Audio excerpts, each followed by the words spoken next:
అక్షింతల దోషం అంటే అందరూ ఇప్పుడు ఫంక్షన్లు పెళ్ళిళ్ళు జరుగుతుంటాయి, తర్వాత అనేది ఆడవాళ్ళకి అనేది ఓనీలు ఫంక్షన్లు జరుగుతుంటాయి.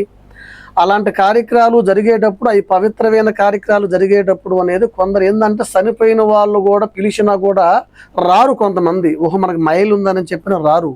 కొంతమంది ఏం చేస్తుంటారంటే ఆటోమేటిక్గా మనం ఏదో చెడిపోయే బదులు వాళ్ళని చెడగొట్టాలనే దృష్టితో చూపుతో కొంతమంది వచ్చేసి అక్షింతలు వేస్తుంటారు. ఆ అక్షింతలు తల మీద ఎప్పుడైతే పడతాయో అది మైలుకీడు దోషం అంటారు. ఆ మైలుకీడు దోషం కొంతమంది నెలసరిలో ఉంటారు, వాళ్ళు వచ్చి అక్షింతలు వేసినా కూడా అది కూడా కీడు.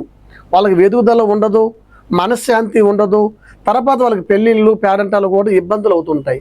అలాంటి ఇబ్బందులు ఉన్న వాళ్ళు తెలుసుకొని మా దగ్గరికి వచ్చిన వాళ్ళకి వాళ్ళ పేరు మీద మనము జాతకము చూసి దుర్గాదేవి పూజలు చేసి ఈ దోష ప్రభావం ఉంది, ఈ దోషం ఇలా మీకు అక్షంతలు వేశారు, ఈ దోషము పోవాలంటే ఈ పూజ చేయాలి అని ఈ పూజలు చేసి అంతరాలు ఇస్తే వాళ్ళకి ఆ దోషాలు పోతాయి.